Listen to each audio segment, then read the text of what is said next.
Fala galerinha, eu sou a Lud, acho que algumas pessoas aí talvez ainda me conheçam, não tem muito tempo que eu saí da UFMS, mas vou me apresentar.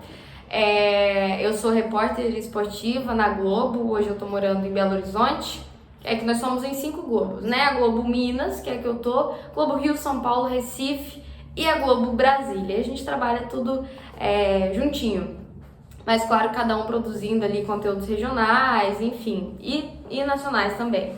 Aqui eu faço Globo Esporte, reportagem para o Globo Esporte, que é o regional, né, que é para o estado todo, e também Sport TV, né, materiais vivos no Sport TV, e transmissões de jogos no Premiere Sport TV, e também o Esporte Espetacular. E acho que o grande desafio disso tudo, de estar em mais de um canal e de estar em mais de um programa, é que a gente tem que se moldar para falar a linguagem daquele programa, pensando no público que vai estar acompanhando aquilo. Por exemplo, no Globo Esporte, que é um canal aberto na Globo, que passa em horário de almoço, a gente tem que pensar muito com quem a gente está conversando. Então, eu não vou falar uma linguagem muito técnica, um boleirês lá, não vou chegar falando, o 4-3-3 do Cuca do ano passado é muito melhor que desse ano, enfim.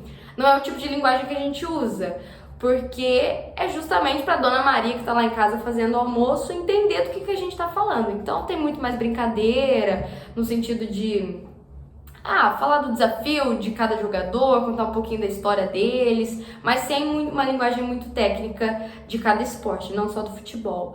Já no Sport TV e no Premiere, a gente está muito mais que liberado para fazer isso, justamente pensando que as pessoas que estão assistindo pagaram para estar acompanhando um canal especializado em esporte. Então a gente já usou outra linguagem, a gente já fala com muito mais técnica.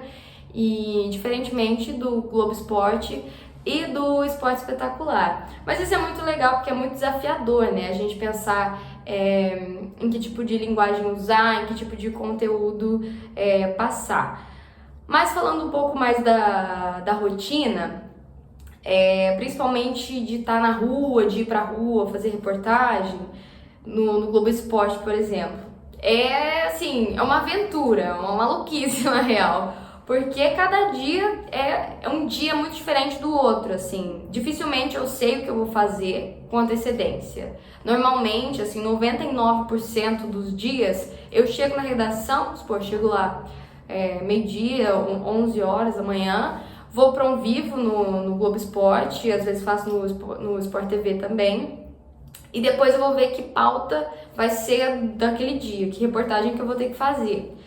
E na maioria das vezes também a reportagem é já pro dia seguinte, então eu tenho que desenvolver tudo naquele dia. Então eu chego na redação, olho a pauta, já vejo o assunto, normalmente a produção já deixa um estudo lá para eu me preparar e criar alguma coisa em cima daquilo. Normalmente são dados, hoje a gente vai falar, do baixo rendimento do Hulk nos últimos 5 jogos, E aí deixo esses dados e aí a partir daqueles dados eu vou tentando desenvolver alguma ideia criativa e tudo tem que se desenvolver naquela tarde para no outro dia tá no ar.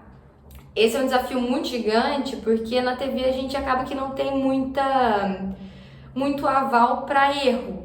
Não é que a gente não pode errar, claro, eu erro, todo mundo erra, só que a gente tem que dar uma solução, porque não tem como o VT não ir ao ar, em emergências talvez dê para o VT não ir ao ar, mas não tem como deixar a TV na tela preta, então tem que fazer acontecer. Se não deu certo, a gente tem que dar um jeito de acontecer. Recentemente eu fui fazer uma entrevista com o Pedro Scooby do BBB, que um cara que jogava aqui no Cruzeiro virou coach de treino do Pedro Scooby.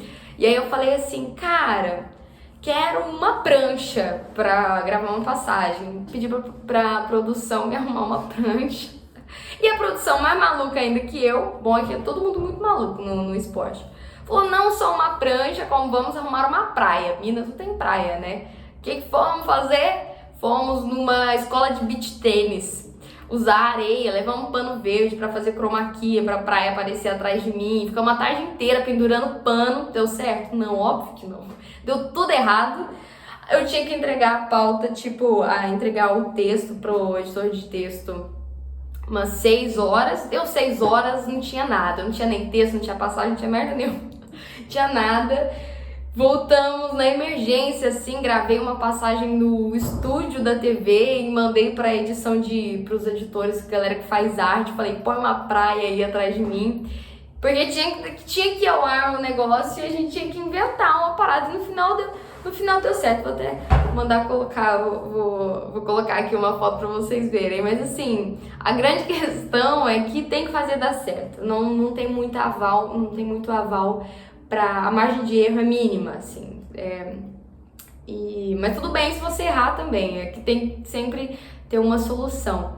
E isso é na rotina da redação, de fazer matérias, né, de fazer reportagem. Aí eu chego, penso nisso tudo, gravo passagem, volto, faço meu texto, entrego para edição de texto e depois passo para edição de imagem, que eles dão um trato final e aí vai ao ar. Então, um grande trabalho em equipe, né? Na TV a gente faz tudo em equipe, tudo, absolutamente tudo.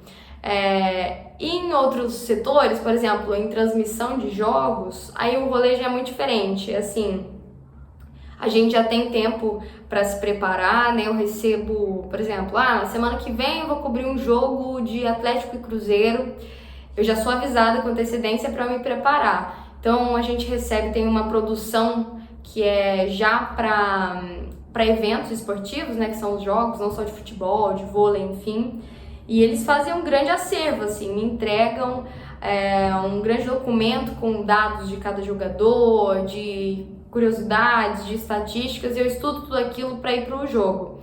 Mas no jogo é uma adrenalina gigantesca, assim, é incrível porque tudo acontece ali. Então, às vezes eu não uso nada do que eu estudei, porque o técnico tá falando, sei lá, fez alguma coisa curiosa, consegui ouvir algum diálogo ali entre o juiz e quem tava no banco, alguma curiosidade na torcida. Então, sempre o que vale mais na transmissão de jogo é o factual, mas a gente sempre tem que se preparar bastante.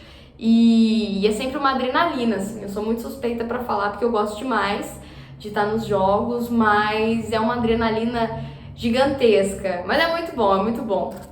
E acho que apesar de todas as qualidades do jornalismo esportivo, é um ambiente que ainda precisa melhorar muito, e eu falo isso como mulher.